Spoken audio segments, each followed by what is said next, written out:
Salame, makadidy asala ny anarako ary 5 taona. Izy ny fatomata, kozinako 17 taona izy. Fatomata, mba tia metraka fanontaniana amindria. Alefa e? Tantarao akeny momba ny finamanantsika.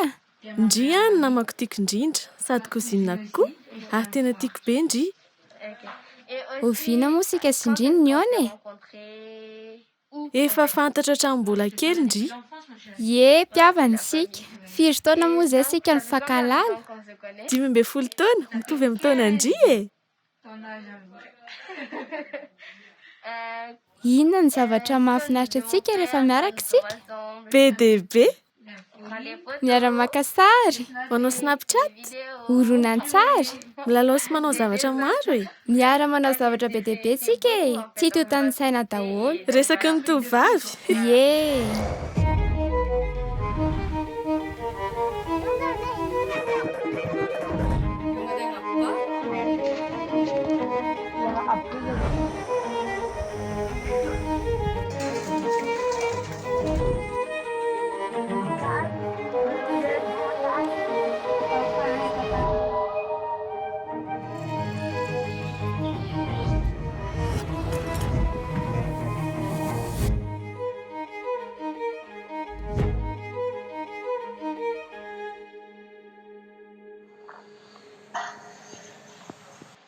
Manao amin'ny bijita? Arabaina aloha ianao voalohany indrindra e. Misaotra tompo. Fantatra fa ankafizinao ny manao an'ireny horonan-tsary ireny. Fa mba tantarao anay ny tena niainanao azy. Natahotra ve ianao tamin'ny voalohany tamin'ny nanao ilay horonan-tsary? Na dia natahotra aho tamin'ny nanao horonan-tsary tamin'ny voalohany dia efa tsy matahotra intsony aho izao sady tsy menatra manoloana ny fakan-tsary. Mahafinaritra be anay ny manao an'ireo horonan-tsary ireo. Sady manao horonan-tsary izahay no manararaotra mitsangatsangana. Ianao rery ve manao ilay horonan-tsary sa misy manampy anao? Eny tompoko, ny rahavaviko no manampy ahy. Efatra herinandro izay ny lasatra amin'ny nanombohan'ireo tovovavy ireo ny zara sontsominy amin'ny fiainana. Ary niara-nivoatra tamin'ny fotoana koa ny fisehoan'ny COVID-19 tany amin'ny firenena nisy azy avy. Nandritra fihibohana voalohany noho ny coronavirus dia ohatran'ny hoe tao anaty fialan-tsasatra ny lohataona izany izay. Tsy dia nila nianatra firy izay ary ny lalao niaraka tamin'ny rahavaviko no nandaniako ny fotoanako. Saingy rehefa nitohy fihibohana dia nanomboka tsy nahazo aina. Mahasosotra ny miasa ao an-trano ary tsy mahavita mianatra maharitra. Mahatahotra rehefa mieritreritra momba ny fireneko sy ireo olona miatrika olana noho ny coronavirus. Koa satria ny tombo voan'izany eto asamina dia matahotra noho ireo vaovao ratsy manodidina.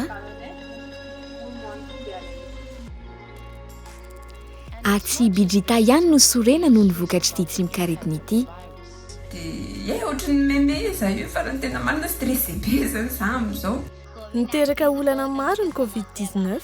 Niasa ndraiky teo aloha fa tsy afaka miasa intsony izy izao. Koa satria voafetra ny fidiram-bolanay. Dia lasa sahirana izay mitady izay hanao anay. Maro koa ireo olona very asa vokatry ny valanaretina COVID-19.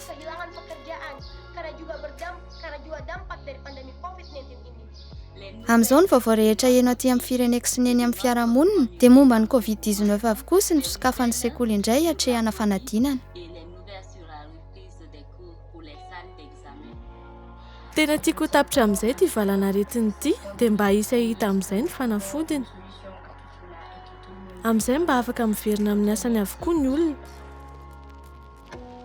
Noho ny fianaky ny COVID-19 hitany amin'ny firenena maro, dia mandindo ny isan-tokantrano ny vokany ary manomboka tena tsapa ny fiantraikany. Mitady asa izao ndraiko. Mpilatsaka tsitrapo amin'ny fikambanana tsy miankina amin'ny fanjakana aorian'ny reniko. Nindram-bola tamin'ny olona fantany nenay hikarakarana anay. Ho averiny izany rehefa mahita azy dadanay. Fomba indray aman-dreniko no mividy akanjo vaovao ahy rehefa tsingerin-taona nahaterahako. Saingy noho ny fihibohana nateraky ny coronavirus dia tsy misy fidiram-bola izy ireo ahafahany mividy akanjo vaovao ahy. Tsahako ny hangataka akanjo vaovao amin'izy ireo amin'izao toejavatra mitranga izao. Tadidin'izy ireo fa amin'ny volana ho avy ny tsingerin-taona nahaterahako.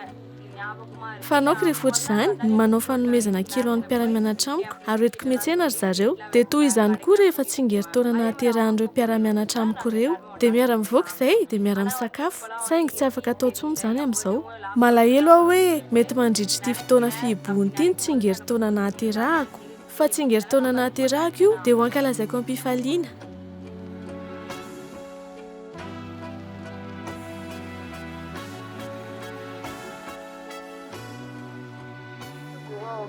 Rehefa tonga ny coronavirus dia niady tamin'izany izay menakavy.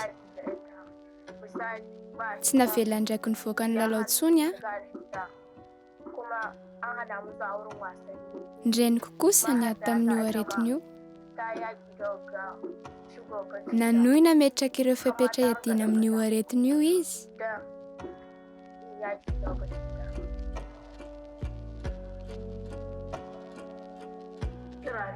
Manao antsova amin'ireo manam-pahefana mba hitady ny fanefitry ny coronavirus. Ary rehefa ity izany dia tokony omen'ireo firenena rehetra ho ampiasainy. Na eo aza ny coronavirus dia tsy manakana ny olona hifanerasera izany.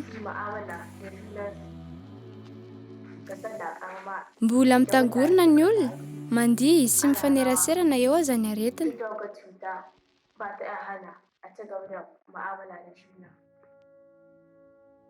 Efa teo foana ny tsy fitovian'ny lahy sy ny vavy na talohan'ny COVID-19 aza, izay nametra ny fahafahan'ny tovovavy maro hahazo fampianarana. Ankehitriny, raha miverina misokatra ny fianarana sasany tao aorian'ny fihibohana, ny COVID-19 dia miha-manampy trotraka amin'ny fahasarotana amin'ny fahafahan'ny tovovavy mianatra, ary misy amin'ireo ny mahatsapa izany kokoa noho ny hafa. Nahita olona betsaka mitangorona tamin'ny fankalazana ny AIDS. Mbola ho be kokoa ny olona mitangorona ny an-tsekoly, izay no mampatahotra. 5-valopolo izay ny mpianatra ao an-dakilasy. Ahoana no ahafahana manaraka ny fitsipika amin'izany? Tsy afaka ny amin'ny fitaovana fanasana tanana ampy ny rehetra ao am-pianarana ny fanjakana.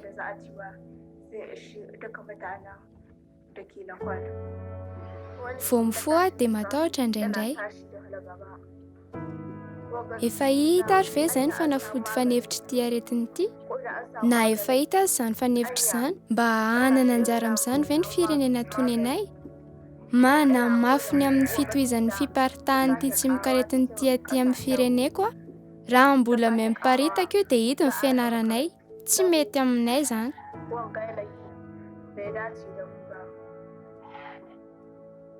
Nananembatsembana ny fanarahan'ireo tovovavy ireo ny fianarana aza ny COVID-19, i Madou kosa any Nepal dia miezaka manao izay ho afany hatrany mianatra ao hatrany mandritry ny fihibohana.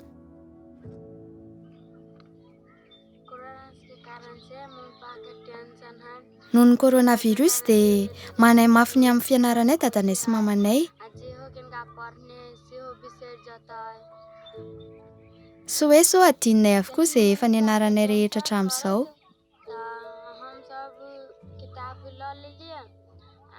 Rehefa mahita ny ray aman-dreninay manany aminay izay dia miezaka miara-mianatra sy manao izay mahafinaritra anay izaho sy ny ray tampo amiko.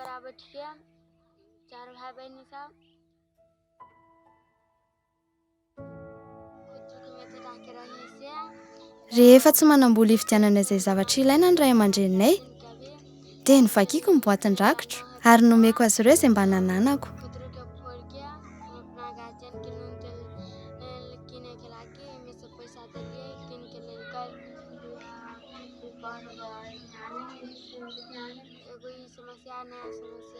Anisan'ny olana hatrehin'ny fianakaviako ny tsy fananan'izy ireo vola hividianana boky sy fitaovam-pianarana ho anay. Ka dia nalaiko ny vola nangoniko niaraka tamin'ny mpiray tampo amiko dia nividiananay boky sy penina nentina nianatra.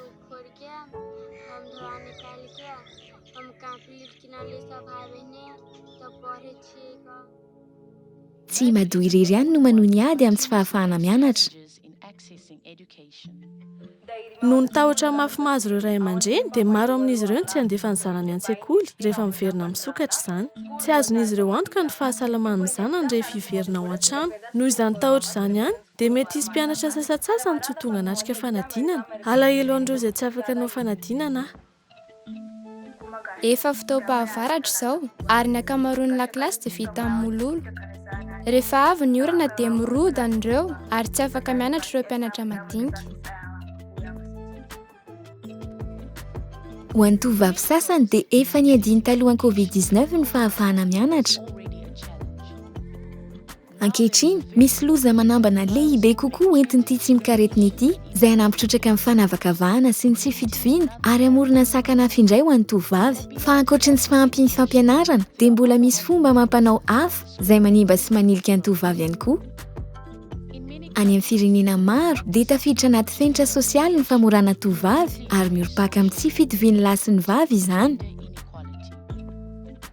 Erak'izao tontolo izao dia roanjato tapitrisa farafahakeliny ireo zaza amam-behivavy niara-n'io fomba mampanao io. Any Mali dia vinavinaina ho 9 amin'ny 10 ireo zaza amam-behivavy niara-ny famorana.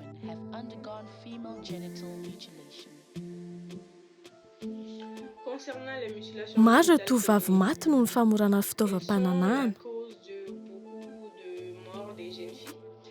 Mahatonga fahaverezan-draha mandritra ny fiterahana izany. Fahafatesan'ilay zazakely na ilay reniny koa aza.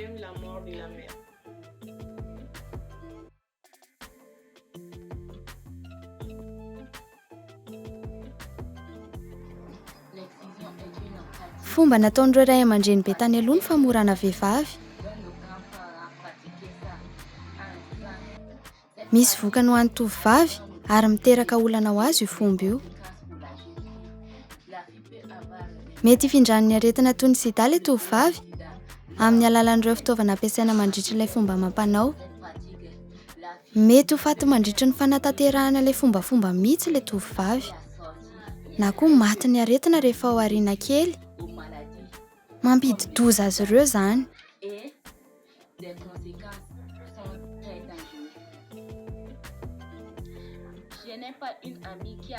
Mampalahelo ary ireo tovovavy atosika ireo ray aman-dreny tsy maintsy atao an'izany.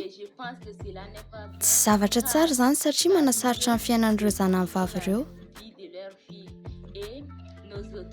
Tsy manasazy mafy ireo ray aman-dreny koa ireo manam-pahefana, hany ka ataony amin'izay itiavany azy ireo zanany vavy. Raha mitany izany fomba mampanao izany ho tsy ambaratelo ny fianakaviana any amin'ny firenena toan'ny Tchad, tsy toy izany kosa ny any amin'ny firenena hafa. Na enjehny lalàna aza ny fanaovana io fombafomba io any Indonezia, iray amin'ny 2 eo ny ankizivavy ara-ny famorana ary matetika izany dia efa kolotsaina mihitsy. Eny amin'ny manodidina anay dia foraina koa ny ankizivavy rehefa feno 5 na 9 na 7 taona eo izy ireo matetika.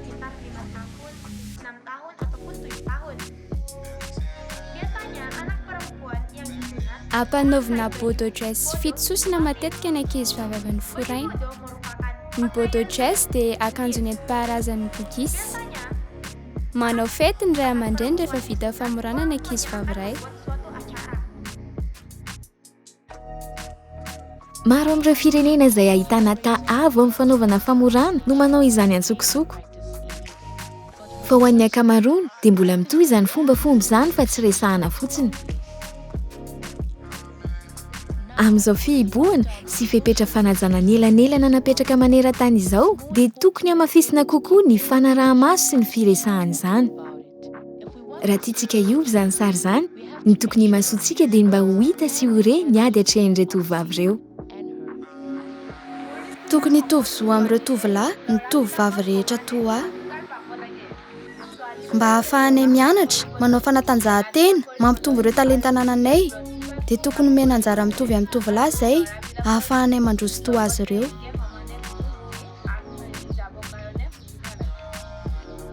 Tsara raha omena tombontsoa mitovy ny lahy sy ny vavy. Amin'izay mba afaka mandray konkoa izy ireo. Mila fantatra zany fa tsy tsy hoe misamihafa ny fitaovam-pananana, misamihafa koa zany ny zo tokony ho ananan'ny lehilahy sy ny vehivavy.